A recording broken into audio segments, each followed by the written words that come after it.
Cricket Academy Plus. So today we are going to start the next discussion on the losses on the transformer. Till now we have discussed about all the required theory which was required so as to understand the losses in the transformer. As I told you in the previous lectures that the performance of transformer depends upon the losses in the transformer. As the losses are very less, the efficiency of the transformer will be very good. Means your transformer will be very well efficient so as to give the better and better performance. ठीक है, तो अपन अभी देख लेते हैं कि जो transformer के ऊपर जो बेसिक न्यूमेरिकल पूछे जाते हैं बेस्ड ऑन द लॉसेस, तो उन लॉसेस के बारे में, वो जो लॉसेस है उसके ऊपर जो न्यूमेरिकल्स है उसके बारे में डिस्कस कर लेते हैं. और ये जो न्यूमेरिकल्स है आप जितने भी एग्जाम्स देखोगे ना, IAS ले लीजिएगा, गेट ले लीजिएगा, यूनिवर्सिटी के एग्जाम्स तो होते ही होते, 101% एग्जाम्स में तो ऐसे क्वेश्चन पूछे जाते हैं. चाहे बहुत ज़्यादा जो क्या बोलते हैं उसको PSUs के एग्जाम्स होते हैं, जो स्टेट सर्विसेज के एग्जाम्स होते हैं, सारे एग्जाम्स में पूछे जाते हैं. तो ये वाला जो लेक्चर है बहुत ज़्यादा इंपॉर्टेंट होने वाला है आप सभी के लिए, क्योंकि इसमें जो न्यूमेरिकल्स में डिस्कस करने वाला हूँ सारे के सारे बहुत इंपॉर्टेंट न्यूमेरिकल्स है. ठीक है, तो देखिए मैंने आपके लिए न्यूमेरिकल लिखा बोर्ड पे, तो उसको मैं पढ़ता हूँ और उसका डिस्कशन अपन फिर करते हैं. देखिए क्वेश्चन में क्या बोला उसने. क्वेश्चन में उसने बोला a transformer is connected to 1000 volt 50 hertz supply. Transformer जो है आपका वो किसको कनेक्टेड है, जो सप्लाई रिक्वायर्ड फिलहाल जो मतलब जो दिया है उस पर्टिकुलर क्वेश्चन में, उसने क्या बोला है, एट दिस पर्टिकुलर कंडीशन और transformer is connected to 1000 volt and 50 hertz supply. ठीक है, और बहुत अच्छे से देखना और उसको ना अच्छे से गिवन डेटा को अच्छे से पहले पकड़ में आना चाहिए आपको. ठीक है, और उसको पहले अच्छे से लिख लीजिएगा, उसके बाद क्वेश्चन को ये कीजिएगा, अप्रोच कीजिएगा. आगे उसने बोला है the total core loss is 1000 वाट. कितना बोला है उसने, टोटल कोर लॉस 1000 वाट. अब आपको इसमें समझ में आना चाहिए सर टोटल कोर लॉस मतलब क्या.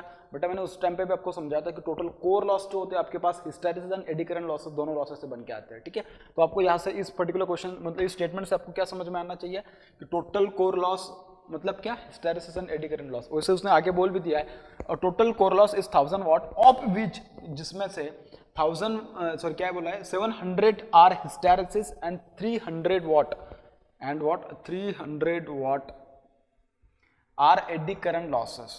ठीक है, तो देखिए जो 300 वाट एक है आपके पास एडी करंट लॉसेस है एंड 700 के आपके पास बेसिकली देखा जाए तो 700 आर दी हिस्टैरिसीस लॉसेस. ठीक है, उसने आगे बोला if the applied voltage is raise to 2000 volt. Applied voltage को अगर उसने 2000 वोल्ट बना दिया and the frequency is raise to 100 hertz, then find the new core loss. Then what, find the new core loss.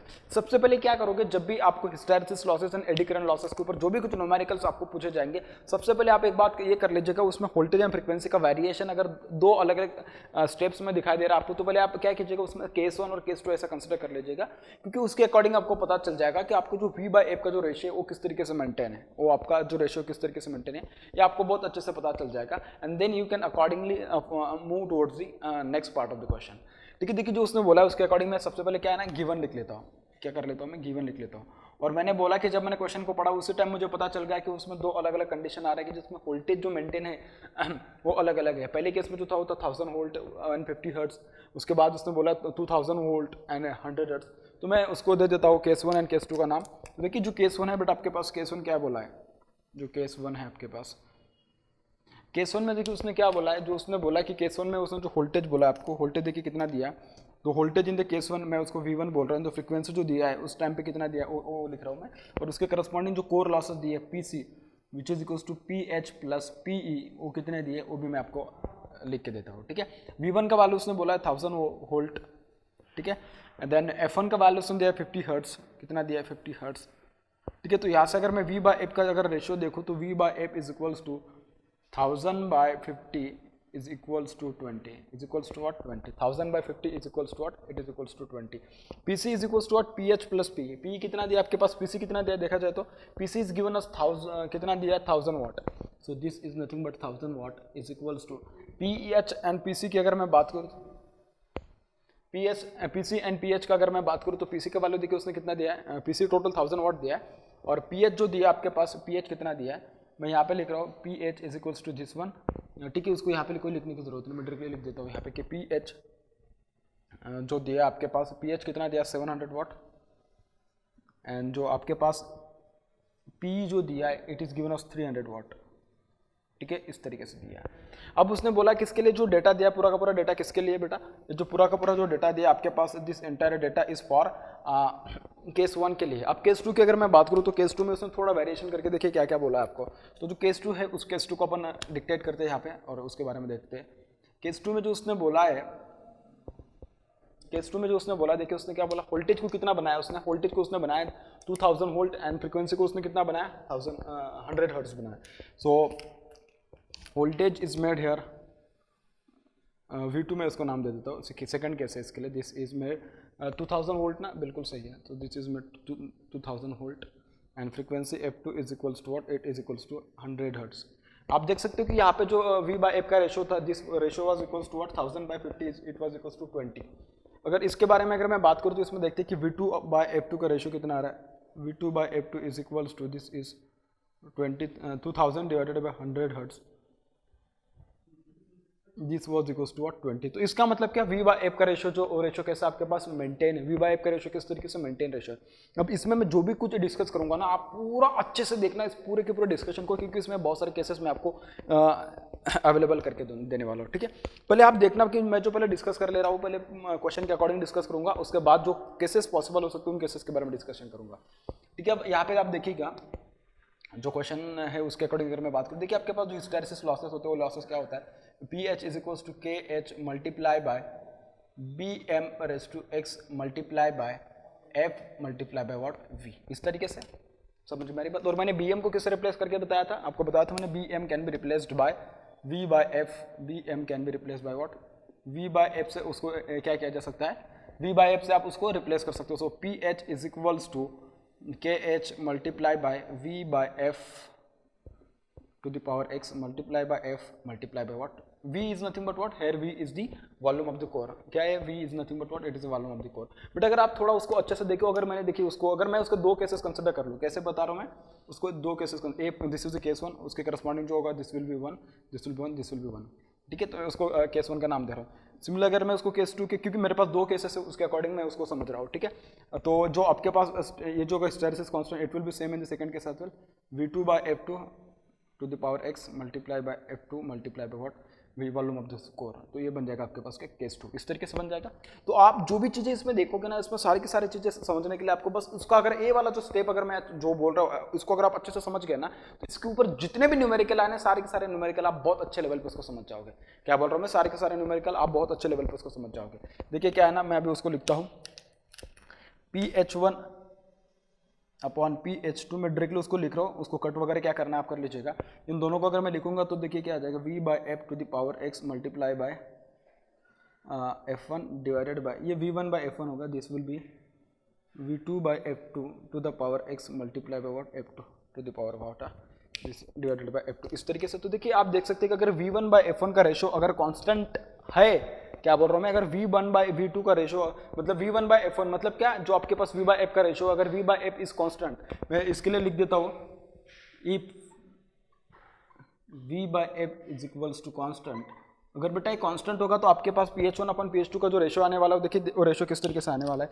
This ratio will be written like this, PH1 divided by PH2, this will be written like this, that F1 upon F2 divided by F1 upon what F2. इसका मतलब क्या, यहाँ से एक बात पता चल रही है आपको कि अगर मैं डायरेक्टली भी यहाँ से लिखना चाहता था, अगर हिस्टैरिसीस लॉसेस अगर मैं उसको एक्सप्लेन, मतलब जो उसका फॉर्मूला है वहाँ से अगर मैं उसको एक्सप्लेन करने की बात करूँ, तो वहाँ से मुझे एक बात पता चलती थी, चल सकती थी कि अगर मेरा V/F का रेशो अगर कांस्टेंट है तो hysteresis losses is directly proportional to what, frequency. तो यहाँ से आपको एक बात क्या पता चली, इफ V/F इज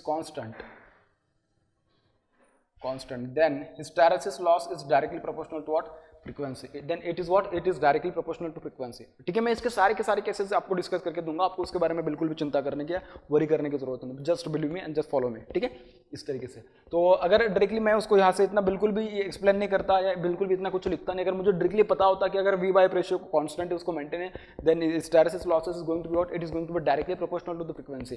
कितने दिए थे आपको पहले केस के लिए, दिए थे आपको 700 दिए थे, कितने दिए थे 700 दिए थे फर्स्ट केस के लिए, जो फ्रीक्वेंसी था कितना था 50 हर्ट्ज था. तो उसके अकॉर्डिंग डायरेक्टली मैं उसको लिखने की बात करूँ तो देखिए आप उसको किस तरीके से लिख सकते थे, this can be written as PH1 divided by what PH2, this will be F1 upon F2. इस तरीके से मैं उसको लिख सकता हूँ. ठीक है ना, इस तरीके से लिख सकते हो. तो PH1 अपॉन PH2 की अगर मैं बात करूँ तो फर्स्ट केस के लिए जो आपके पास हिस्टैरिसीस लॉसेस दिए तो कितना दिए थे 700 watt. So this is 700 divided by PH2. Second category, second case के लिए अपन को निकालना है. F1 का वैल्यू कितना था फर्स्ट केस के लिए, it was 50 hertz. Second case के लिए कितना था 100. तो PH2 will become what, PH2 is going to be equals to बन जाएगा आपके पास 1400 watt, it is going to what 1400 watt. आप सबको इसको देखिए, अगर यहाँ से डायरेक्टली मतलब इतना सॉल्व करने की अगर आपको बिल्कुल भी मतलब अगर इच्छा नहीं होती या सॉल्व करना ही नहीं चाहते तो डायरेक्टली आप यहाँ से भी मतलब अगर आपको रिलेशन पता होता तो आप डायरेक्टली यहाँ से देख के उसको बता देते कि अगर वी बाय एफ का रेशियो अगर मेंटेन है और फ्रीक्वेंसी को उसने डबल कर दिया तो इसका मतलब ऑब्वियसली आपके जो हिस्टैरिसीस लॉसेस होंगे those losses will become what double, both all those losses will become what double. लेकिन एक कब केस, कौन से केस के लिए था, जब वी बाय एफ कैसे था कांस्टेंट था, वी बाय एफ कैसे था कांस्टेंट था। ठीक है, आप जब देखिए मैं जो अभी जो केसेस बनाने वाला हूँ बेटा, एक सारे के सारे केसेस किसके लिए बनाने वाला हूँ, जो सिर्फ और सिर्फ हिस्टैरिसीस लॉसेस के ऊपर जो भी कोई क्वेश्चन आएगा उसके लिए। तो ये जो केस मैं बोलूंगा इसको मैं बोलूंगा क्या, मैं उसको बोल सकता हूँ चाहे तो ए केस दे देता हूँ, when V by F is constant. क्या बोल रहा हूँ मैं, V by F is what constant. अगर वी बाय एफ कांस्टेंट है तब जाके आपको, तब ये आपको क्या पता चला कि मैं उसको यहाँ से नहीं देता, सपोज अगर मैं उसको यहाँ पे दे देता ताकि, ठीक है मैं उसको रफ कर दूंगा, V by F is constant इस केस के लिए। सेकंड केस में क्या कंसिडर कर रहा हूँ, F V is constant, only voltage is constant and F is not constant, और क्या फ्रीक्वेंसी कांस्टेंट नहीं है आपकी, ये वाला केस है सपोज आपके पास, ठीक है। तो इस पर्टिकुलर केस में देखिए आपको किस तरीके से देखना है, इसमें इस पर्टिकुलर केस में आपको क्या देखना है, इस पर्टिकुलर केस में बेटा आपको ये देखना है कि वोल्टेज अगर कांस्टेंट है तो आपके पास हिस्टैरिसीस लॉसेस जो हो गया उसका रिलेशन, यहाँ से आपको पूरी की पूरी बातें पता चली जाएगी। देखिए यहाँ से आपको क्या पता चलेगा, यहाँ से आपको एक बात पता चलेगी कि P H is equals to, दो केसेस में डायरेक्टली कंसिडर करके चल रहा हूँ क्योंकि मुझे लगता है कि आपको अभी इतना समझ में आ रहा होगा कि जितना मतलब सारी चीज़ें डबल करने के लिए ज़्यादा टाइम लगेगा, उससे बेहतर है कि अपन एक इसमें डायरेक्टली सारी चीज़ों को लिखना चाहेंगे।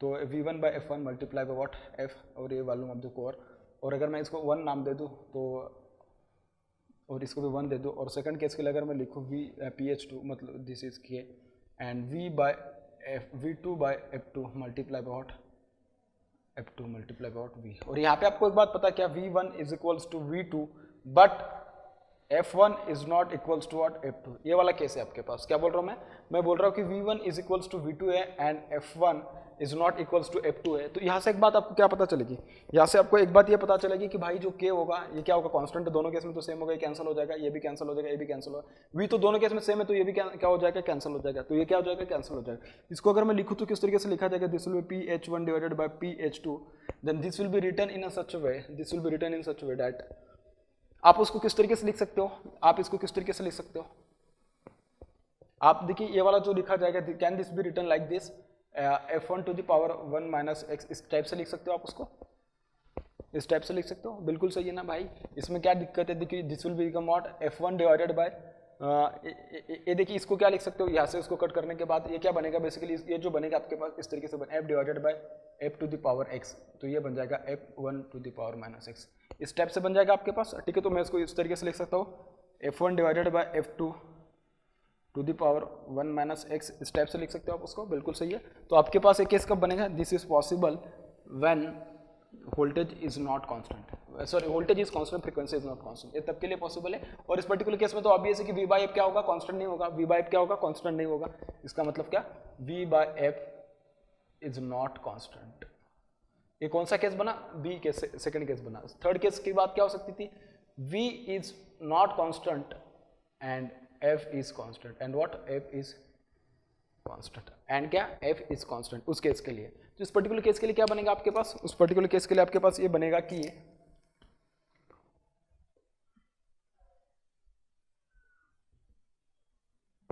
इस पर्टिकुलर केस के लिए आपके पास क्या बनेगा, this will become ph1 divided by ph2। देखिए ये k वाला जो टर्म है मैं उसको लिखता नहीं हूँ डायरेक्टली क्योंकि वो तो अल्टीमेटली कैंसिल ही होने वाला है। मुझे लगता है कि अब आपको समझ में आ रहा है इतना, v1 by f1 to the power x multiply by what f1 divided by v2 by f2 divided by f2। मैंने क्या बोला, f is constant, तो f1 और f2 ये दोनों कैसे होंगे, f1 is equals to f2 but v1 is not equals to what v2, तो ये कैंसिल हो जाएगा आपके पास, बिल्कुल सही है, ठीक है। सिमिलरली अगर मैं देखूँ तो f1 दोनों कैसे कैंसिल हो जाएगा आपके पास, ठीक है। तो आपके पास ये जो बनेगा ph1 divided by ph2, this will become what v1 upon v2 का पावर का x, this is directly proportional to, और डायरेक्टली आप उसको ऐसा भी कह सकते थे कि hysteresis losses is directly proportional to the voltage का पावर x, वोल्टेज का पावर व्हाट x, इसके डायरेक्टली प्रोपोर्शनल है। इस टाइप से भी आप उसको लिख सकते थे, ठीक है। देखिए इसमें जितने केसेस पॉसिबल थे मैक्सिमम उतने सारे केसेस तो मैं डिस्कस कर दिया हो, ठीक है। तो ये सारी बातें हैं कि आपको यहाँ पे इस तरीके से डिस्कस करनी होती है। यहाँ पे अगर देखा जाए तो ये वाला जो पहला केस मैंने लिखा था इसमें वोल्टेज भी कांस्टेंट नहीं था, फ्रीक्वेंसी भी कांस्टेंट नहीं था, but V by F was constant. But यहाँ पे कहते हैं ना V by F was constant. तो इसके 3 अलग अलग केसेस बन सकते हैं। सिमिलरली जो उसके 3 केसेस होंगे एडी करंट के लिए बनेंगे, एडी करंट लॉसेस के लिए भी बनेंगे, उसके बारे में मैं डिस्कस कर लूंगा, ठीक है। तो ये जो था बेसिकली पूरा का पूरा डिस्कशन हिस्टैरिसीस लॉसेस के करस्पॉन्डिंग था। Right now we will go for the discussion to the eddy current losses. For what? Eddy current losses के लिए, एडी करंट के रिस्पेक्ट में देखते हैं एडी करंट लॉसेस। अब एडी करंट लॉसेस की अगर सपोज मैं बात करूं तो देखिए उस केस में अगर देखा जाए तो एडी करंट का जो फॉर्मूला होता है भाई, इसका फॉर्मूला क्या होता है? PE is equals to KE to the power BM square multiply by F square multiply by T square multiply by V। इस तरीके से होता है। मैंने क्या बोला था? BM को किससे रिप्लेस करोगे आप? V by F से रिप्लेस करोगे, ठीक है। So BM will be replace by V by F। So BM is equals to V by F। तो उसको अगर मैं लिखूँ तो PE is equals to KE then V by F का whole square multiply by F square into T square into what? V square. देखिए thickness of lamination तो उसको चेंज नहीं करने वाले अपन, उसके बारे में कोई डिस्कशन हुआ ही नहीं है। उसके बाद वॉल्यूम ऑफ द कोर, उसके बारे में कुछ डिस्कशन हुआ। जो उसमें बेसिक पैरामीटर थे nothing is discuss about it, मतलब जो volume of the physical parameter के बारे में कुछ भी डिस्कशन नहीं है। Volume of the core, thickness of the insulation, ऐसा उसके बारे में कुछ नहीं, तो उसको मैं आगे डिस्कस नहीं करूंगा ज़्यादा, ठीक है। क्योंकि अपन को जो क्वेश्चन है उसके करस्पॉन्डिंग अगर मैं बात करूँ न्यूमेरिकल्स में जो भी पूछा जाता है, everything is asked based on the voltage and frequency, ठीक है। उसकी अगर मैं बात करूँ तो PE is equals to this will be written in such. देखिए इसको किस तरीके से लिखा जाएगा? V square divided by F square multiply by what? F square. इस तरीके से लिखा जाएगा उसको, ठीक है। तो इसकी अगर मैं बात करूँ, देखो इसमें तो V बाय F कैसा है? पहला केस जो देखा जाए तो उसके अकॉर्डिंग अगर देखा जाए, और क्वेश्चन के बाद अकॉर्डिंग बात कर रहा हूँ मैं, उसके लिए क्वेश्चन के लिए जो केस A बनेगा आपके लिए, इसके लिए भी, इस पर्टिकुलर केस के लिए क्या है? V बाय F केस आपके पास कांस्टेंट है, तो ठीक है। मैं इसके करस्पॉन्डिंग अगर बात करूँ तो this will be like this, ठीक है, divided by PE2, this will B V2 का square divided by F2 and what? इसका स्क्वायर एंड व्हाट? F2 का स्क्वायर। इस तरीके से। तो मैंने क्या बोला? V बाय F तो दोनों केसेस में देखा जाए तो कांस्टेंट है, ठीक है। तो ये कैंसिल हो जाएगा और ये भी कैंसिल हो जाएगा। अगर ऐसा है तो आपको यहाँ से एक बात पता चलेगी क्या? PE1 divided by PE2 this is equals to F1 का square divided by what? F2 का स्क्वायर। इस तरीके से है, इस तरीके से है ये, ठीक है। तो यहाँ से आपको एक बात पता चल रही है, क्या पता चल रहा है? कि eddy current losses is directly proportional to what? Eddy current losses directly proportional to the square of the frequency. It is directly proportional to what? Square of the frequency. ये किसके प्रोपोर्शन है? डायरेक्टली फ्रीक्वेंसी के proportion में आ रहा है आपके पास। जैसे मैंने इसके लिए बोला, तो सिमिलरली अगर मैं वहाँ से उसका वैल्यू निकालने की बात करूँ, आप देख सकते हैं कि पहले केस में जो एडी करंट लॉसेस का वैल्यू था 300 वाट था, क्या? बिल्कुल 300 वाट था। तो वहाँ से अगर मैं उसके वैल्यू अगर सपोज डिटरमाइन करने की बात करूँ एडी करंट लॉसेस की, तो उसका वैल्यू किस तरीके से आएगा?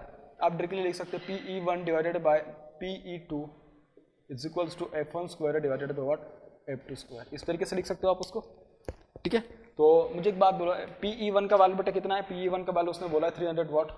सो this is 300 divided by PE2 is equals to F1 का वैल्यू कितना था? 50 का स्क्वायर डिवाइडेड बाय 100 का स्क्वायर, ठीक है। अगर इसको सॉल्व करोगे तो this will become 300 watt divided by PE2 is equals to this is 1/2, तो दिस विल बिकम व्हाट? उसका स्क्वायर लेना है 1/4। तो PE2 का जो वैल्यू आ रहा है आपके पास, this is going to be what? 1200 watt. ये कितना आ रहा है आपके पास? 1200 वाट। उसने पूछा क्या था? उसने पूछा है मेरे अकॉर्डिंग, जो उसने क्वेश्चन में बोला है, द न्यू कोर लॉस के बारे में उसने पूछा है। He is asking us to find the value of what? Find the new core loss. क्या पूछा उसने? न्यू कोर लॉस के बारे में पूछा है। तो जो टोटल कोर लॉस जो आएगा आपके पास सेकंड केस के लिए, that will be what? P core, ठीक है, टोटल।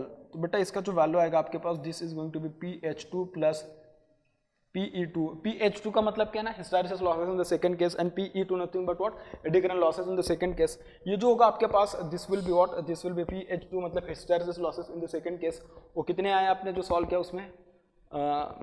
कितना? 1400 वाट आ रहा है। कितना आ रहा है? 1400 watt. So this is equals to what? This is equals to 1400 watt plus these are the 1200 watt. So this will become what? 2600 watt, or you can call it as what? 2.6 kilowatt, or you can call it as what? 2.6 kilowatt. These are the total losses which are coming in the second cases, which are coming in the what second case में. तो देखिए मैंने जितना भी discuss किया पूरा का पूरा हिस्टैरिसीस के लिए मैंने पूरे के पूरे जितने केसेस पॉसिबल थे उतने डिस्कस कर दिया. उसके बाद एडी करंट लॉसेस के बारे में मैंने डिस्कस किया. इसमें एक दो और केसेस बनते कि जब आप पर यूनिट की बात करोगे तब, लेकिन जब पर यूनिट की बात करोगे तब मैं उसको एफिशिएंसी और वोल्टेज रेगुलेशन की केस की जब बात करूंगा तब जाके मैं उसके पर यूनिट की बात करूंगा. फिलहाल अभी तो उसका ज्यादा कोई डिस्कशन नहीं क्योंकि एफिशिएंसी में आपको पढ़ाया नहीं. जब मैं एफिशिएंसी को डिस्कस करूंगा उस टाइम पे उसके रिगार्डिंग में डेफिनेटली बात करूंगा, उसके बारे में मैं आपके साथ में डिस्कस करने वाला हूं. ठीक है, एक्सक्यूज मी. तो देखिए अब मैंने जो केसेस इसके लिए किए थे आप देख सकते हो कि this was the case number A for the eddy current losses in which the V by F ratio was maintained and it was constant. ठीक है. Now in case of the second case that is nothing but B case for the eddy current losses in which the voltage was constant but frequency was not constant. Then in that particular case what was the ratio, what was the condition, we will talk about it right now. What was the second case or the B case? Case number B was voltage is constant. Voltage is constant but frequency is not constant. Obviously अगर voltage constant है और frequency constant नहीं तो V by F ratio will not be maintained as a constant. It will not be maintained what? Constant. So the ratio of V by F will not be constant. So the ratio V by F will not be maintained. It was maintained at as a constant. अगर ये constant नहीं है तो मुझे एक बात बोलिए, इससे अगर आपको यहाँ पे जो दूसरे जो पैरामीटर है वगैरह डिटरमाइन करना है आपको तो वहाँ से आपको एक बात पता चलेगी.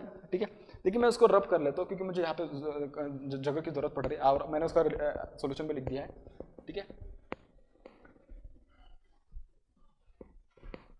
हाँ तो मैं उसको भी यहाँ पे डिस्कस कर लेता हूँ V by, और इस केस को आप देख सकते हो कि मैं उसको क्योंकि इसको और यहाँ पे लिखने के लिए टाइम लग जाता है. ठीक है, मैं उसको डायरेक्टली भी डिस्कस कर लेता हूँ.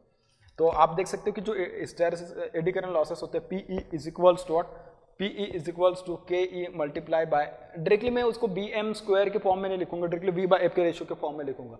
और आपको पता है अभी वोल्टेज कैसे कांस्टेंट है. सो वोल्टेज अगर कांस्टेंट है V1 square divided by F1 square multiply by what F2 square. ठीक है, और T वगैरह को लिखने की जरूरत नहीं है अभी क्योंकि वो तो कांस्टेंट, ये भी लिखने की जरूरत नहीं है. केस 1 के लिए बन रहा है पूरा का पूरा जो बन रहा है. ठीक है, किसके लिए बन रहा है पूरा का पूरा, this entire is nothing but for case 1 and for the case 2 it will be written like this. So this is V2 का स्क्वायर डिवाइडेड बाय F2 का square multiply by what F2 का square multiply by what F2 का square. इस तरीके से तो यहाँ से आपको एक बात पता चली क्या, F1 F2 ये भी तो F1 ही होगा. F1 तो देखिए दोनों केस से तो कैंसिल हो जाएगा, ये कैंसिल, ये कैंसिल, ये भी कैंसिल, ये भी कैंसिल. ठीक है, कैंसिल हो रहा है. V1 और V2 दोनों कैसे कांस्टेंट है, मतलब V1 एंड V2 का वैल्यू बेटा कैसे है, V1 is equals to what V2, this is equals to what constant है. दोनों केसेस में तो उसका वैल्यू सेम ही है. अगर दोनों केसेस में इसका वैल्यू सेम होगा तो मुझे एक बात बोलिए, V1 और V2 this both will get cancel, so this will become what 1 divided by 1. So it means that PE1 is equals to what PE2. Eddy current losses in the case 1 and the eddy current losses in the case 2 both are the constant, both are same. It means what, they will not vary if the value of the voltage in both the cases is same and the frequency is variable. And what frequency is variable. तो यहाँ से एक बात और पता चली आपको, क्या पता चली कि जब voltage is constant and frequency is not constant, it is variable and the voltage V by F ratio is not maintained constant, then in that case the eddy current losses in both the cases, case 1 as well as in the case 2, both will be what, constant. समझ में आ रही बात. तो देखिए मैंने पूरा का पूरा डिस्कशन कर लिया सेकंड केस का भी for AD current losses. Now I will discuss the case number 3 और case 3 for the eddy current losses. तो जब मैं केस 3 की बात करूंगा फॉर एडी करंट लॉसेस तो देखिए उसके रिगार्डिंग जो बात करते हैं अपन उसमें देख लेते कि केस 3 में मैंने क्या लिखा था. मैंने लिखा था कि voltage was not constant but frequency was constant. और वोल्टेज कांस्टेंट है फ्रीक्वेंसी कांस्टेंट है तो बेटा ऑब्वियसली कि उसमें V by F ratio maintain नहीं होगा. It will not be what, it will not be constant. समझ में आ रही बात. तो बहुत सिंपल बातें हैं, बस आपको क्या है ना दोनों चीज़ों का मतलब दो अलग अलग टर्म्स आएंगे उनका क्या है ना रेशियो लेना है और आपको बस वहाँ से प्रूव करना है कि क्या चीज़ कांस्टेंट होने वाली है क्या नहीं होने वाली है. ठीक है, तो मैं बात करता हूँ भाई केस नंबर C की for AD current losses. So what was the case number C in which the voltage was not constant, it means voltage was variable and the frequency was what, frequency was constant. Frequency was constant. अगर frequency constant, frequency अगर आपके पास constant है, ठीक है, तो V by F ratio तो maintain होगा ही नहीं क्योंकि एक कांस्टेंट और एक वेरिएबल है तो कांस्टेंट होगा ही नहीं, कांस्टेंट नहीं है. ठीक है, इस तरीके से अगर ऐसा है तो मुझे एक बात बोलो, this will be what eddy current losses for case 1, these are equals to V1 square divided by F1 square multiply by F1 square. समझ में आ रही बात. Divided by eddy current losses in the second case divided by eddy current losses in the second case, ठीक है, V2 square divided by F2 square multiply by what F2 square multiply by what F2 square, इस तरीके से, ठीक है। देखिए ये constant रहे ना रहे, लेकिन दोनों केस में तो कैंसिल होने वाला है, ये इसमें भी और इसमें भी, ठीक है, इस तरीके से। और V1 और V2 दोनों केस में कैसा है, कांस्टेंट नहीं है, मतलब क्या है ना, आपको यहाँ से एक बात पता चल रही है कि PE1 अपॉन PE2 दोनों केसेस में देखा जाए तो देखिए बस दोनों का क्या होने वाला है, स्क्वायर होने वाला है, दोनों का क्या होने वाला है, मतलब eddy current losses is directly proportional to the square of the voltage in case of the case 3 in which the voltage is not constant but the frequency is constant। frequency constant रहे या ना रहे, लेकिन दोनों case में क्या होने वाला आपके पास, वो eddy current के मतलब जो केस 1 होगा कि जिसमें V by ratio मेंटेन है, eddy current losses will be directly proportional to the square of the frequency, you can see it over here। then in the case number 2 in which I had written that voltage is constant but frequency is not constant, in that particular case you found that the eddy current losses in both the cases was constant, दोनों cases में same ही था। Case 3 की जब मैंने बात करी तो case 3 में मैंने बोला कि voltage was not constant, it was variable, ठीक है, whereas frequency was constant. तो दोनों केसेस में देखा जाए तो दोनों केसेस का जो मैंने कंपेयर किया तो वहां से मुझे एक बात पता चली कि eddy current losses which came out to be, it was such that the eddy current losses was directly proportional to the square of the voltage, so it was directly proportional to that square of the voltage. और इसको अगर मैं पूरा का पूरा in short अगर लिखूं तो eddy current losses is directly proportional to the square of the voltage, it is directly proportional to what square of the voltage, and this was nothing but what, this was nothing but the case 3 of eddy current losses। तो देखिए मैंने जितना भी discussion किया ना कि उसको ना बहुत सारे एग्जांपल सॉल्व करने की जरूरत बिल्कुल भी नहीं है, आपको बस क्या करना है, आपको बस यहाँ से एक बात पता करनी है कि जो क्वेश्चन का जो कंसेप्ट है ना, क्वेश्चन का कंसेप्ट को आपको बहुत अच्छे से समझना है। क्या बोल रहा हूं मैं, क्वेश्चन की कंसेप्ट को समझना है। अभी जितने भी चीजें और जितने भी लॉसेस जो भी कुछ दिया था पूरा का पूरा कैसा था, बहुत ही नॉर्मल लेवल में दिया था, मतलब मेरे हिसाब से कोई भी एक अंडर ग्रेजुएट कोर्स का जो भी कुछ स्टूडेंट होगा सेकंड ईयर थर्ड ईयर का उसको आराम से सॉल्व कर सकता है, क्योंकि इसमें कुछ भी नहीं था, बहुत आसान था जो भी मैंने डिस्कस किया, बहुत आसान चीजें थी। लेकिन मुझे उसमें क्वेश्चन सॉल्व नहीं करना था, मुझे बस उसके रिगार्डिंग जितना भी कंसेप्ट पॉसिबल था पूरा का पूरा कंसेप्ट डिस्कस करना था। इसके लिए मैंने इतना आसान क्वेश्चन वहां से चूज किया था, so that I will be able to discuss each and every concept relevant to this particular exam, relevant to this particular topic, ठीक है। अब बात करते हैं अभी फिर क्वेश्चन नंबर 2 और अदर क्वेश्चंस के बारे में। तो देखिए डिस्कस करते हैं अभी क्वेश्चन के बारे में। सबसे पहले क्वेश्चन डिस्कस करते हैं, क्या बोला है क्वेश्चन में, the resistance and leakage reactance of a HV and LV winding of a single phase transformer with the turn ratio equals to 10, with what, turn ratio equals to 10 are given as follow, ठीक है। HV winding का resistance दिया है R1 is equal to 5 ohm and X1 is equal to 6 ohm, and that of the LV winding resistance is given as 0.01 Om and that of the X2 is equal to 0.02 ohm, ठीक है। Assume no load primary current is negligible, बोल दिया उसने कि no load current कैसा है, negligible. Assume the no load primary current is negligible if 500 volt 50 hertz source is applied to the HV winding and LV winding is shorted, calculate the copper losses, then what, calculate the copper losses। Basically क्या बोल रहा है वो, देखिए अपन उसको diagram से अगर दिखाने की कोशिश करें, सॉरी उसके इक्विवेलेंट सर्किट से बोल रहा हूँ,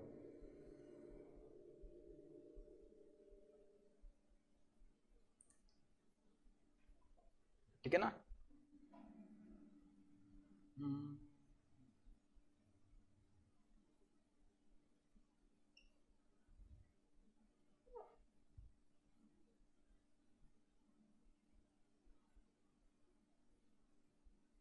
LV को उसने क्या कर रखा है, शॉर्ट कर रखा है, ठीक है।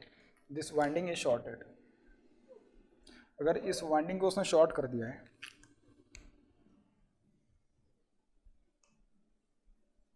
और पूछ रहा है कि कॉपर लॉसेस क्या होंगे, this is R2 and this is JX2 and these are what, these are nothing but R1 and JX2।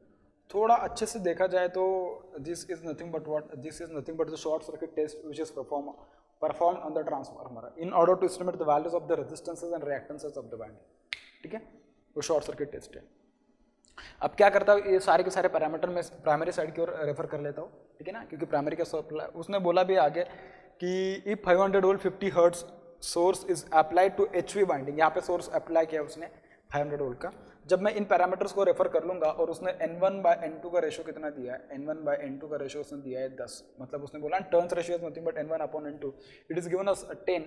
जब मैं इन पैरामीटर्स को इस साइड के लिए रेफर करूंगा तो उसका वैल्यू देखिए किस तरीके से आएगा, प्राइमरी के पैरामीटर्स और यहाँ पे जो आएंगे These will be the secondary parameters of the secondary winding.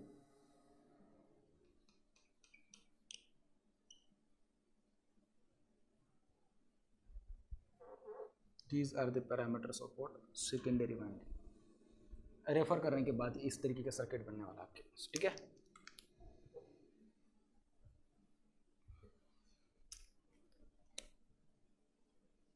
Resistance, then this is the reactance. Circuit थोड़ा अच्छा नहीं आ रहा है, ठीक है। This is R1, this is JX1, this is 10 का square multiply bye R1 and this is 10 का square multiply bye X2, this is R2, sorry, ठीक है, and this is this one. फिर मैं टोटल रेजिस्टेंस निकाल लेता हूँ और टोटल रिएक्टेंस निकाल लेता हूँ। सो टोटल रेजिस्टेंस कितना आ जाएगा? R equivalent is equals to R1 plus 10 square of R2। तो R1 का वैल्यू दिया अपन को, कितना दिया है? 5 ohm. So this is 5 plus 10 का square multiply by 0.1 ohm, so this will become 6 ohm. So R equivalent का वैल्यू कितना आ गया? 6 ओम आ गया। सिमिलरली अगर मैं X इक्विवेलेंट निकालने की बात करूँ तो X इक्विवेलेंट क्या आएगा? प्राइमरी साइड का जो रिएक्टेंस दिया है उसका वैल्यू कितना दिया? 6 ओम। सो 6 का स्क्वायर प्लस 10 का स्क्वायर मल्टीप्लाई बाय X2 का वैल्यू कितना बनेगा? R2 की जगह पे आएगा तो 0.02। तो ये बन जाएगा 100 मल्टीप्लाई बाय 0.02, कितना बन जाएगा? 2 बनेगा। 2 प्लस 6, सॉरी इसका स्क्वायर नहीं होगा भाई, 6 प्लस 2 कितना बन जाएगा? 8 ओम। कितना बनेगा? 8 ओम। तो X इक्विवेलेंट का वैल्यू कितना आ गया? 8 ओम आ गया, ठीक है। तो इस सर्किट को अगर मैं और ज़्यादा रिड्यूस करूँ तो देखिए, जो उसने सप्लाई दिया है उसके अकॉर्डिंग बात करूँ तो मैं यहाँ से करंट निकाल पाऊंगा। क्या निकाल पाऊंगा? करंट। तो ये बनेगा मेरे पास R equivalent, this is X equivalent और this winding is shorted, this winding is what? Shorted. तो R इक्विवेलेंट का वैल्यू कितना है? 6 ओम और J इक्विवेलेंट इसका वैल्यू है 8 ओम और यहाँ पे कितना? 500 वोल्ट का सप्लाई कनेक्टेड है। कितना? 500 वोल्ट का। और यहाँ पे अगर सपोज मैं KVL अप्लाई करूँ तो मेरे पास जो करंट आएगा सर्किट में, that will be basically short circuited current, ठीक है ना। So ISC is equals to I rated, क्योंकि यहाँ पे तो रेटेड पैरामीटर पे, मतलब रेटेड करंट पे तो तुम short circuit test basically apply करते, ऑपरेट करते हो। So this will become 500 divided by 6 plus J8। इसको अगर निकाला जाए तो this will become 500 divided by 6 plus J8। इसका अगर मैं मॉड ले लूँ डायरेक्टली, सिर्फ मुझे मैग्नीट्यूड में इंटरेस्ट है, तो this will be 6 square plus 8 square, 500 divided by 10 is equals to 50 ampere, is equals to what? 50 ampere. ये क्या बन जाएगा? 50 एम्पियर बन जाएगा। किसका वैल्यू? शॉर्ट सर्किटेड करंट का। So the value of the current I is equals to I rated is equals to ISC is equals to 50 ampere, is equals to what? 50 ampere, and this is nothing but the current which is flowing through the short circuited path of the winding, which is flowing through what? Short circuited part of the winding. अब मुझे उसने क्या पूछा है? उसने जो मुझे पूछा है भाई, उसने पूछा है कि टोटल कॉपर लॉसेस कितने आएंगे? कितने टोटल कॉपर लॉसेस आएंगे? So copper losses is equals to X square times of I load multiply by R equivalent, multiply by what? R equivalent, ठीक है। अब X स्क्वायर मतलब उसने बोला है ऑब्वियसली यार, शॉर्ट सर्किट टेस्ट जो होता है, it is conducted at the rated condition. As it is conducted at the rated condition, it means it is a full load condition in which the value of the X is going to be equals to 1. So I load and I rated both are going to be equals to 1. So this will become equals to what? This will become equals to I rated multiply by R equivalent, multiply by what? R equivalent.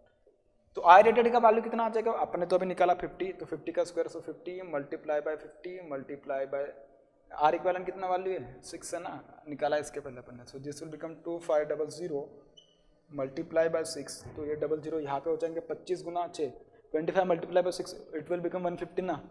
So this will become 150, इसका मतलब 15 kilowatt. ये क्या बन जाएंगे? This will be the total losses. क्या होंगे? Total losses बन जाएंगे, ठीक है। सर इतने लॉसेस आते हैं कि नहीं? बस मैं रैंडम जो नंबर्स मेरे दिमाग में आए वो सारे के सारे नंबर्स में वहाँ पे एज इट इज लिख के दिया, ठीक है। वो इतने आते नहीं है बेसिकली अगर देखा जाए तो, लेकिन बस अपन ने क्या एक कैलकुलेशन किया और कुछ नहीं। और बड़ा ट्रांसफार्मर होगा तो ऑब्वियस उसमें तो उतना आना भी पड़ेगा, कोई दिक्कत नहीं, ठीक है। So solution for this particular question is 15 kilowatt. देखिए बात करते हैं नेक्स्ट क्वेश्चन के बारे में। क्या बोला है?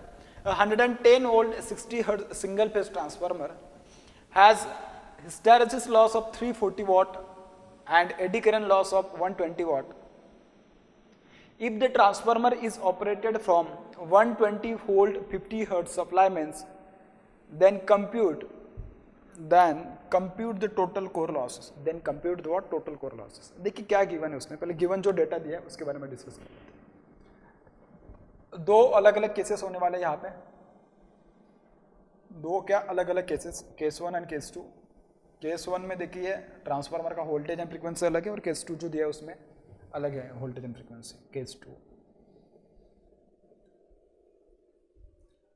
अब जो उसने पहला जो केस दिया उसमें ट्रांसफार्मर का रेटिंग क्या है, रेटिंग ऑफ द ट्रांसफार्मर, या मैं कह सकता हूँ कि वोल्टेज एंड फ्रीक्वेंसी की बात करते हैं। वोल्टेज कितना दिया 110 वोल्ट है, एंड फ्रीक्वेंसी कितना है 60 हर्ट्ज।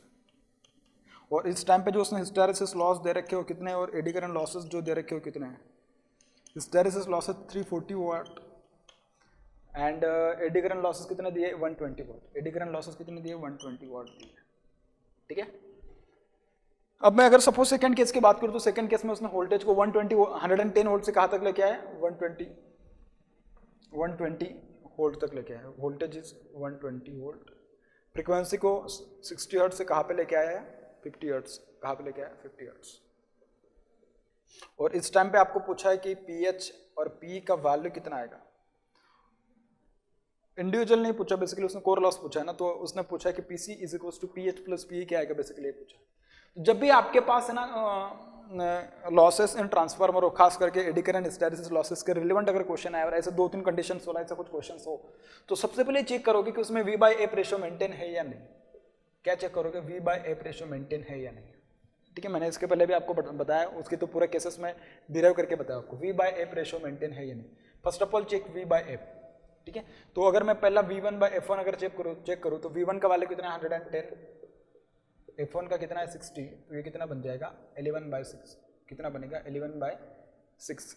और अगर मैं सपोज सेकेंड का चेक करूँ तो V2/F2 इसका वैल्यू कितना है, जो V2/F2 है उसका वैल्यू है 120 डिवाइडेड बाय 50, कितना है divided by 50, this is 12/5।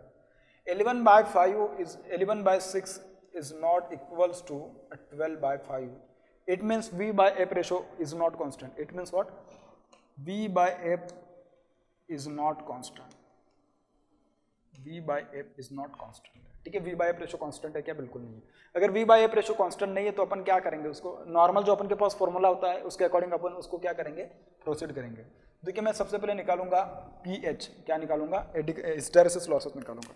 Hysteresis losses जो होते हैं उसका फॉर्मूला क्या होता है, पीएच इज इक्वल्स टू के into BM raised to x multiplied by F multiplied by what, volume of the core, multiplied by what, volume of the core, multiplied by volume of the core F। BM को मैं क्या लिख सकता हूँ, BM can be written as V/F, it can be written as what, V/F।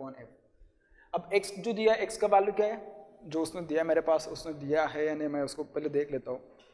जो आपके पास स्टेनमेंट constant है उसका वैल्यू उसने कितना दिया है, जो स्टेनमेंट कांस्टेंट है उसका वैल्यू उसने 1.6 दिया है, ठीक है। कंसिडर स्टेनमेंट कांस्टेंट, मैं उसको x बोल रहा हूँ, इट इज इक्वल्स टू 1.6 दिया उसको, ठीक है। तो स्टेनमेंट कांस्टेंट का वैल्यू अपन को कंसिडर कर लेना पड़ेगा। तो BM is equals to V/F where x is equals to 1.6, ठीक है। तो इसको अगर मैं मॉडिफाई करूँ तो मेरे पास जो पीएच का इक्वेशन आएगा it will be k multiply by V/F का power 1.6 multiply by f into what v। अब देखा जाए तो देखिए इसमें जो वेरिएबल पैरामीटर k और v तो कांस्टेंट ही है, मतलब k is what, is Steinmetz constant and v is nothing but volume of the core. There is also no change in case of the volume of the core, so I will neglect this to terms, ठीक है। सो V/F के बारे में अगर मैं बात करूँ तो v is this pH is equals to v का पावर 1.6 मल्टीप्लाई बाय f का पावर (0.6), इट इज व्हाट (0.6). चाहे तो मैं इसको थोड़ा नीचे भी लिख सकता हूँ, नहीं तो कोई दिक्कत नहीं, this will be f to the power 0.6, ऐसा लिख सकते हो आप उसको, ठीक है, लिख सकते हो ना। तो यहाँ से अगर सपोज पहले केस के लिए अगर मैं हिस्टैरिसीस लॉस निकालने की बात करूँ तो pH1 is equals to V1/F1। V1 का वैल्यू है 1.6 और F का वैल्यू है आपके पास 0.6, और pH2 जो होगा उसका वैल्यू होगा V का power V2 is to the power 1.6 and this is F power F2 आएगा इसका पावर 0.6, ठीक है। अगर मैं pH1/pH2 करूँ, pH1/pH2 तो this will B V1 upon V2 का power 1.6 and this will B F2 upon F1 इसका पावर 0.6, कितना 0.6, ठीक है। अगर मुझे यहाँ से उसको मॉडिफाई करना है तो देखिए किस तरीके से, PH1 का वैल्यू दे रहा है 340, PH2 का अपन को निकालना है तो उसका वैल्यू पता नहीं है। V1 का वैल्यू कितना है, तो value of the V1 is given us 110, this is 120, ठीक है, दिस इज 120, इसका पावर 1.6 मल्टीप्लाई बाय इसका दिया F2 is 50 hertz, this is 60 hertz, दोनों को कैंसिल करेंगे, यहाँ से भी इन दोनों को कैंसिल करेंगे और इसका पावर कितना है 0.6, कितना है 0.6, ठीक है। अब अगर सपोज मैं PH2 का डायरेक्टली वैल्यू निकालने की बात करूँ तो PH2 is going to be equals to this is 340 multiply by 12 upon 11 का पावर 1.6 मल्टीप्लाई बाय 6 अपॉन 5 इसका पावर 0.6, ठीक है, and this is going to be the value of PH2।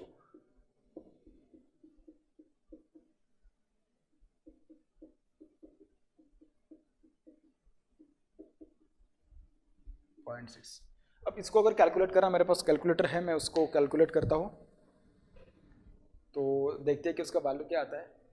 जो कितना दिया है उसने 12 अपॉन, सबसे पहले तो 12 अपॉन 11, आप भी एक बार उसको कैलकुलेट कर लेना, to the power 1.6 multiply by 1.2 का पावर 0.6 मल्टीप्लाई बाय 340, 435.96, 435.96 वाट, ये आएगा PH2 का वैल्यू। एक बार फिर से मैं उसको कैलकुलेट कर लेता हूँ, 435.96, ठीक है, 12 अपॉन 11 इसका पावर 1.6 मल्टीप्लाई बाय 1.2 का पावर 0.6 मल्टीप्लाई बाय 340, करेक्ट है भाई, 435.96 इसका करेक्ट आंसर है, ठीक है। तो देखिए मैं एडी करंट लॉसेस का फॉर्मूला लिख रहा हूँ, डायरेक्टली जो कांस्टेंट पैरामीटर उनको नहीं लिख रहा हूँ, डायरेक्ट जो मेन है वही लिख रहा हूँ। Eddy current losses PE is equals to BM square into F square. अब जो बाकी जो चीज़ें उसमें लिखने की कोई ज़रूरत नहीं, क्योंकि उसमें क्या लिखे कि KE वगैरह लिखने की कोई ज़रूरत नहीं, वो वैसे तो अल्टीमेटली कॉन्स्टेंट ही है और कैंसिल होने वाला है। So PE is equals to V square upon F square multiply by F square, ये कैंसिल हो जाएगा। So PE is directly proportional to V square, so PE1 upon PE2 is equals to V1 का square upon V2 का square. अगर आपको PE2 निकालना है तो this will B V2 upon V1 इसका होल का square multiply bye PE1। V2 का वैल्यू कितना है भाई, तो value of the V2 is going to be 120 volt है ना, so this will be 120 divided by 110 इसका स्क्वायर मल्टीप्लाई बाय जो दिया आपके पास 120 वाट दिया है ना एडी करंट लॉसेस इन फर्स्ट केस, तो ये बन जाएगा आपके पास कितना PE2 इज इक्वल्स टू 120 का स्क्वायर कितना, सॉरी 120 से ये कैंसिल हो जाएगा 0 0, 12 का स्क्वायर बन जाएगा 144 multiply by 120 divided by 121 divided by what 121, तो ये आना चाहिए 140 के आसपास या 141 142 ऐसे कुछ, तो 144 multiply by 120 divided by 121 142.81 142.81 watt, ये क्या आपके पास, these are nothing but eddy current losses, these are nothing but what eddy current losses है, ठीक है। अब एडी करंट लॉसेस आ गए आपके पास, अब मैं बात करूंगा किसके बारे में, now I will discuss about the total core losses. क्या आएंगे, टोटल कोर लॉसेस के बारे में बात कर लेते हैं। टोटल कोर लॉसेस क्या होंगे आपके पास, जो टोटल कोर लॉसेस होंगे भाई आपके पास, मैं कैलकुलेटर को रख देता हूँ, लेकिन खैर उसकी तो फिलहाल और ज़रूरत पड़ने वाली है। तो जो आपके पास टोटल कोर लॉसेस आएंगे, सो PC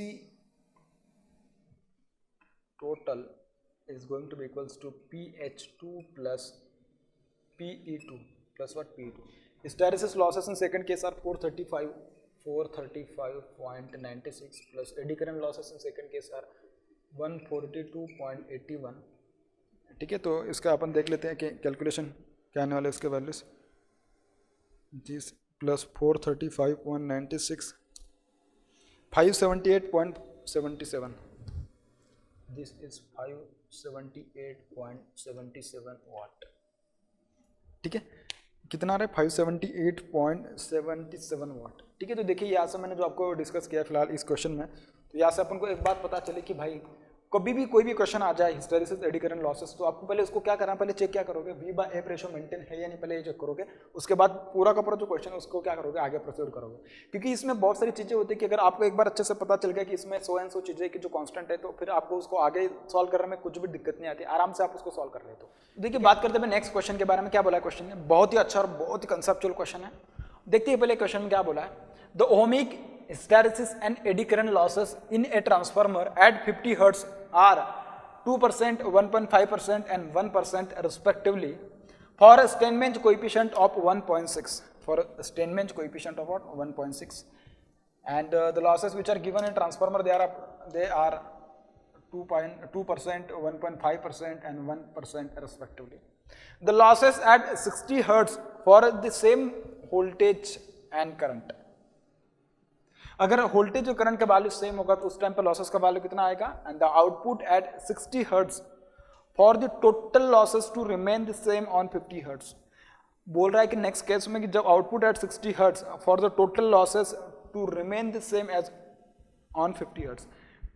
उसने बोला है कि जो टोटल 60 हर्ट्ज पे जो लॉसेस ऑकर होने वाले हैं उसके लिए, मतलब उसका आउटपुट पूछ रहा है, the output at 60 hertz for the total losses remain the same on 50 hertz. यहाँ पे जो लॉसेस होने वाले हैं कहाँ पे? 50 हर्ट्ज पे। वही लॉसेस अगर 60 पे चाहिए तो वहाँ पे टोटल आउटपुट क्या आएगा, मतलब टोटल लॉसेस क्या आएंगे, उसके बारे में बेसिकली अपन को पूछ रहा है। ठीक है, बहुत अच्छा क्वेश्चन है। बात करते हैं अभी पहले गिवन क्या है, उसके बाद क्वेश्चन को अपन आगे कंटिन्यू करेंगे। देखिए क्या बोला है। सबसे पहले क्या लिखोगे भाई? गिवन लिखोगे, बिल्कुल सही है। उसके बाद अपन देखेंगे कि क्या बोला है। गिवन में उसने देखिए जो भी कुछ लॉसेस दिए परसेंटेज के फॉर्म में दिए, it means these losses are mention in terms of per unit value. These losses are mention in terms of what? Per unit value. So देखिए पहला क्या बोला उसने? ओमिक लॉसेस मतलब क्या? Copper losses. Ohmic losses are nothing but what? Copper losses. I square losses है। उसके बाद हिस्टैरिसीस लॉसेस दिए, these losses are also mention in terms of per unit and eddy current losses are mention, they are also mention in what? Per unit में सारे losses दे रखे हैं। इसका value दिया अपन को 2%, इसका वैल्यू दिया अपन को 1.5% और इसका वैल्यू दिया अपन को 1%। इसका वैल्यू कितना दिया? 1%।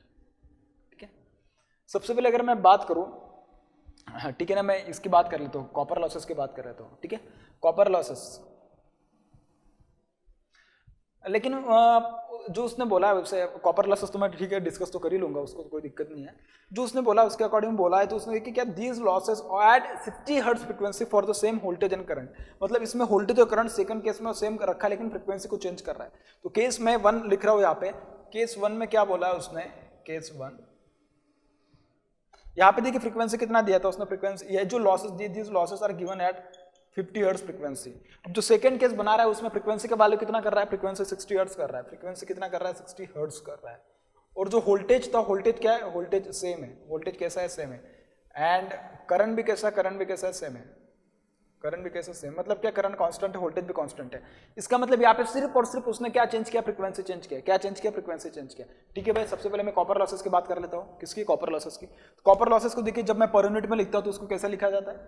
पर यूनिट में कॉपर लॉसेस PCU एक्चुअल जो होंगे PCU is equals to this will be R square times of R equivalent. ठीक है, ऐसा लिखते हैं अपन उसको। ठीक है, डिवाइडेड बाय KVA कर देंगे। तो ठीक है, मैं उसको KVA से डिवाइड कर रहा हूँ, तो यहाँ पे मैं उसको KVA से डिवाइड कर रहा हूँ। ठीक है ना, तो यहाँ पे देखा जाए तो देखिए इसमें क्या चेंज होने वाला है? I is going to be divided into 2 cases. I into I, 2 cases नहीं, 2 पार्ट में उसको डिवाइड कर रहा हूँ, V into I।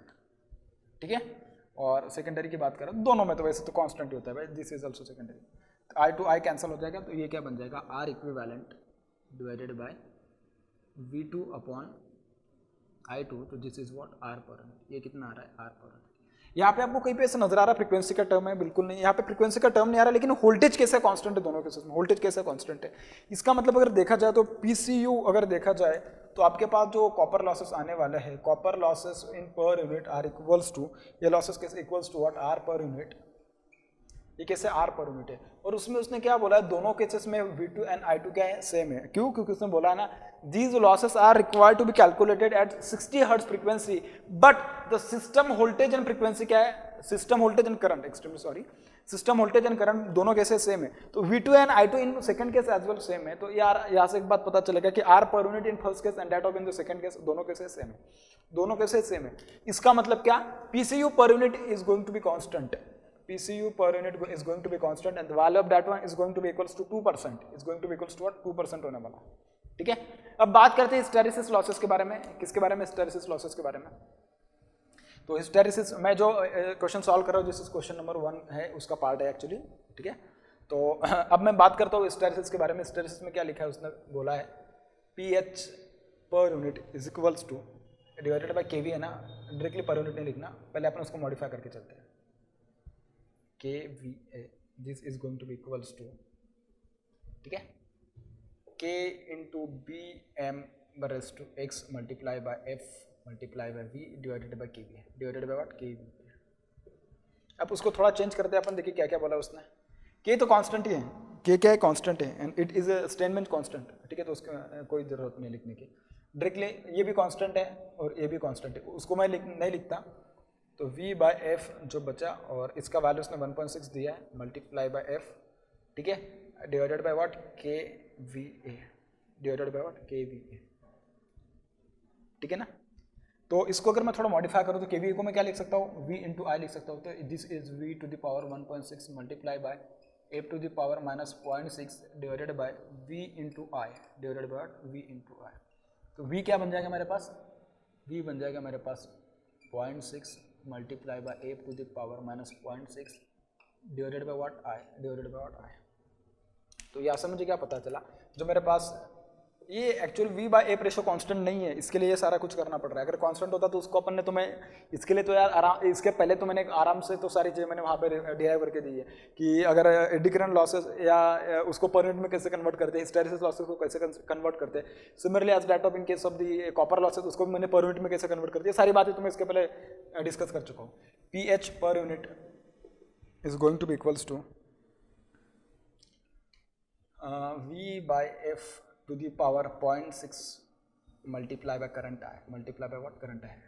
Current I कैसा है, दोनों केसेस में सेम है, करंट आई कैसा है, दोनों केसेस में सेम है, और वोल्टेज भी कैसा है, दोनों केसेस में सेम है। ठीक है, मैं वैसे तो उसको आपको डिफिकल्ट ना लगे इसके लिए मैं उसको, ठीक है, दोनों केसेस के लिए लिख देता हूँ। V1 is equals to V2, दोनों केसेस के लिए क्या है, सेम है। Similarly I1 is equals to I2, दोनों केसेस में क्या है, सेम है।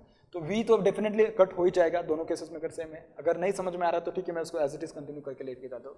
सो hysteresis losses in per unit in first case divided by hysteresis losses divided by what, hysteresis losses in per unit in second case is going to be equals to, this is what, V by F का power 0.6 multiply by 1 by I divided by V by F, ये F1 बनेगा, this will B F2 क्योंकि frequency change हो रहा है और voltage तो same है जैसे कि मैंने बताया, और उसने क्वेश्चन में भी बोला है for the same voltage and current, and this is also 1 by I, this is also 1 by I। तो देखिए यहाँ से क्या कैंसिल हो रहा है, यहाँ से ये कैंसिल हो गया।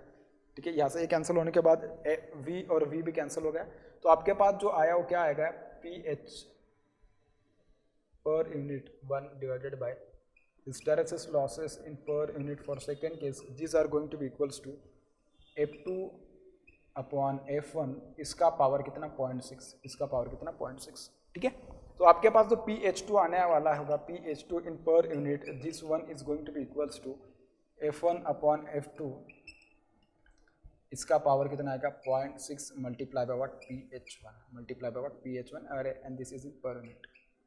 तो PH1 का जो वैल्यू कितना दिया है उसने, 1.5% दिया है, सो 1.5 मल्टीप्लाई बाय F1 का वैल्यू कितना है, फर्स्ट केस में 60 है, दूसरे केस में कितना दिया, 50 दिया, और इसका कितना 1, इसका 0.6 लेना है। ठीक है, तो मेरे पास कैलकुलेटर है, मैं उसको उस तरीके उसको डिराइव करके मतलब कैलकुलेट करके बताता हूँ आपको। तो देखिए इसका जो वैल्यू आएगा बेसिकली,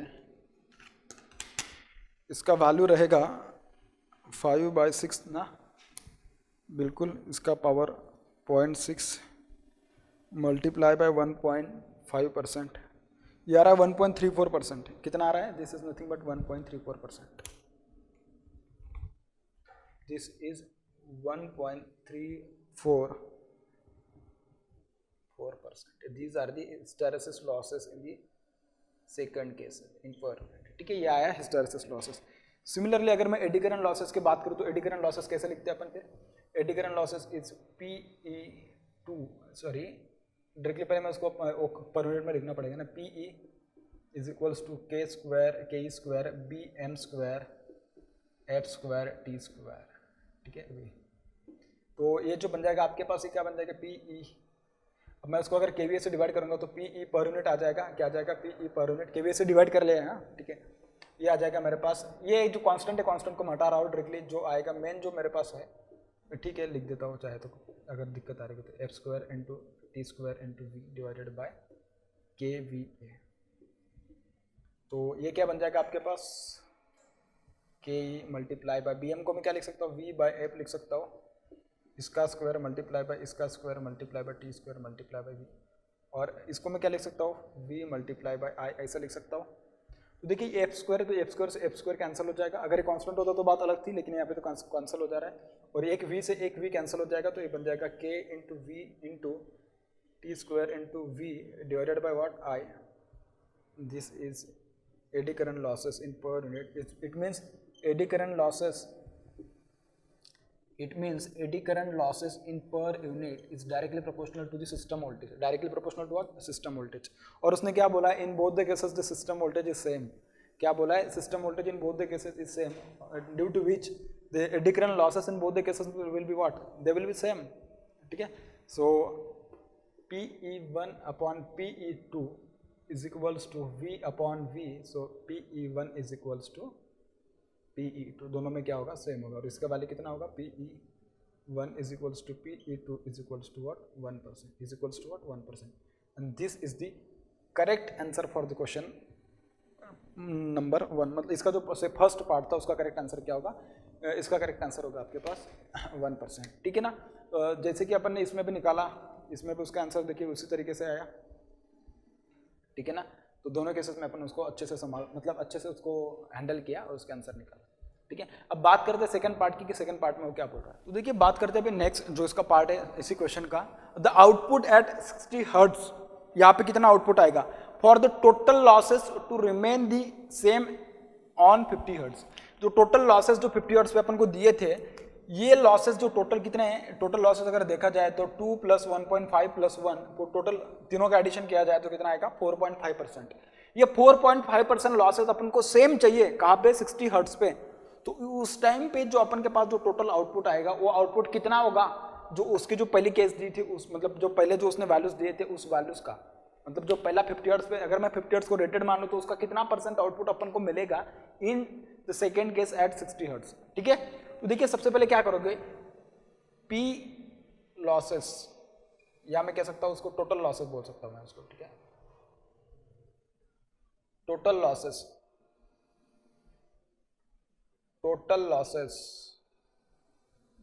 एट 50 हर्ट्ज कितने हैं भाई, P, या ठीक है P टोटल, लेकिन ये लॉसेस बोल देना चाहिए, L टोटल कर देता हूँ, ठीक है। L टोटल कितने, L total is going to be equals to PE1 plus PH1 plus PCU1, सारे पर यूनिट में दिए, this was 1%, this is 1.5% and this is what, this one was given in 2%।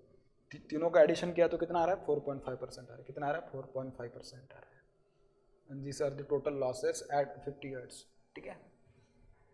अब मुझे उसने पूछा है कि L टोटल एट 50 हर्ट्ज, अगर मुझे इक्वल्स टू कितने चाहिए, L टोटल एट 60 हर्ट्ज, तो इसके लिए क्या चेंज करना पड़ेगा, इसके लिए क्या चेंज करना पड़ेगा। देखिए उसने फ्रीक्वेंसी चेंज की है, फ्रीक्वेंसी चेंज करने की वजह से जो मतलब टोटल लॉसेस हैं, टोटल लॉसेस वेरी हो जा रहे हैं, क्योंकि देखिए 60 हर्ट्ज पे अगर टोटल लॉसेस देखा जाए तो कितने आएंगे, ये 60 हर्ट्ज के टोटल लॉसेस दिए थे, L टोटल एट 60 हर्ट्ज कितने आएंगे, देखिए PCU2 कितना था, 2% प्लस 1%, 1% ये 2%,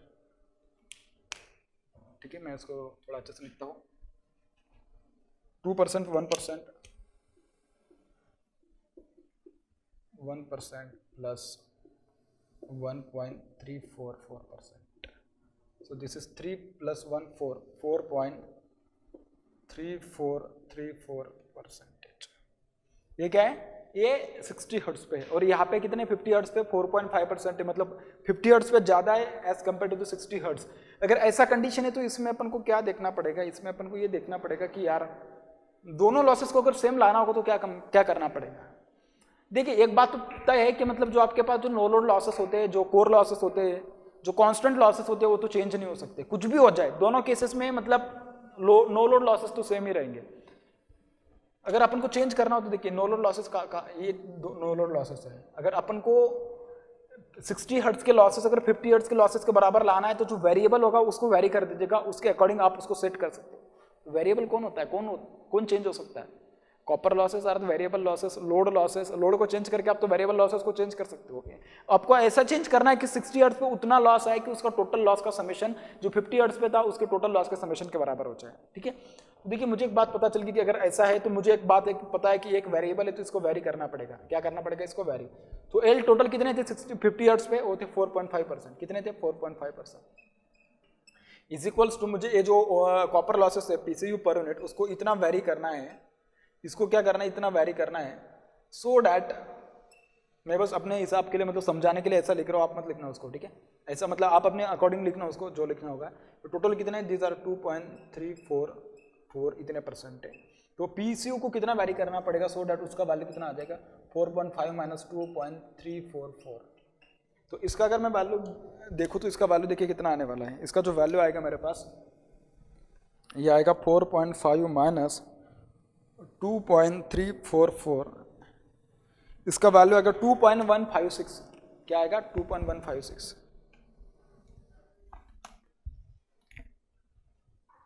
2.156%। ये कितने आ जाएंगे, सेकंड केस के लॉसेस आ जाएंगे। ये क्या आएंगे, सेकंड केस के लॉसेस आएंगे।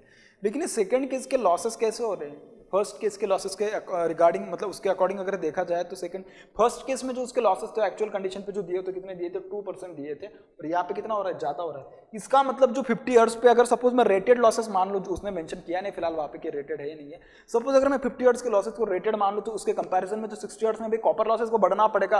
अगर दोनों लॉसेस को आप सेम चाहते तो कितना बढ़ना पड़ेगा, उसके अकॉर्डिंग बात पता चलेगी ना कि उसका आउटपुट कितना आने वाला है। तो देखिए उसको कितना बढ़ना पड़ेगा, मैंने क्या बोला था, आई load is equals to x times of is equals to what, x times of I rated, ऐसा बोला था। ये तो करंट के लिए था, लेकिन ये क्या लॉसेस, तो लॉसेस को कैसे लिखा था मैंने, PCU load is equals to x square times of I rated square into R per unit, मतलब R इक्विवेलेंट ऐसा कुछ लिखा था। फिर ये क्या बन जा रहा था आपके पास, a x square times of PCU per unit बन जा रहा था, और ये क्या पीसीयू लोड है, ये क्या आपके पास पीसीयू लोड है। सही है ना, बस उसके अकॉर्डिंग आपको चेंज करना और कुछ नहीं। मैंने आपको जब कॉपर लॉसेस समझाया था तो उसमें भी मैंने एक्सप्रेशन लिखा है। ठीक है, एक्स का जो एक्सप्रेशन आएगा यहाँ से x is equals to PCU load divided by PCU rated divided by what, PCU rated. तो पीसीयू लोड मतलब क्या, लोड तो अपन के पास क्या 60 हर्ट्ज पे जो लोड होगा उस लोड को इतना वैरी करना है कि उसके जो कॉपर लॉसेस होंगे कितना आना चाहिए, 2.156% आने चाहिए। ठीक है, तो अभी मैं देखिए पीसीयू लोड कितना फिलहाल मेरे पास वो है 2.156 डिवाइडेड बाय 2। तो ये जो लॉसेस होंगे मेरे पास सेकंड केस पे जो लॉसेस आ रहे हैं वो देखा जाए तो मतलब यहाँ पे लोडिंग पता चल जाएगी, क्योंकि उतना उसके अकॉर्डिंग अपन को उसको अंडरलोड करना होगा, ओवरलोड करना होगा, वो देखा जाएगा अपन इसमें। ठीक है, तो 2.156 डिवाइडेड बाय 2, तो इसका अगर वैल्यू देखा जाए तो इसका वैल्यू आ रहा है अपन के पास 1.038%। कितना आ रहा है 1.038%।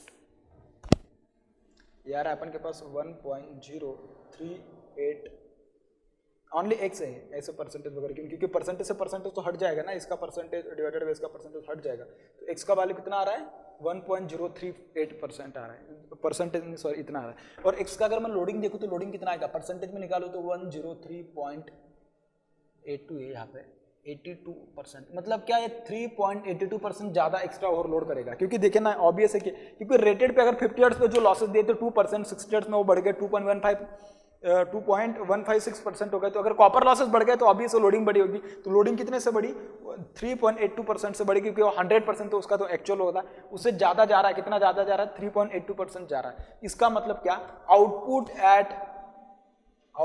Eight 60 hertz is equals to 103 times of 82 of 50 hertz.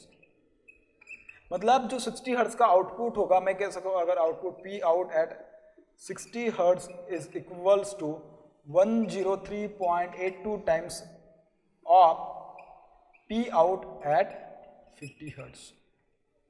समझ में आ रही बात? तो ये बेसिकली ये उसका कंसेप्ट और इस तरीके से अपन को समझना है क्वेश्चन। बहुत ही अच्छे क्वेश्चन है और बहुत ही उसमें कंसेप्ट नहीं है, लेकिन बस इतना है कि जो मैंने इसके पहले समझाया तो बेसिक कंसेप्ट यहाँ पे लगाना और कुछ नहीं है, लेकिन अच्छे क्वेश्चन है, बहुत अच्छे क्वेश्चन है।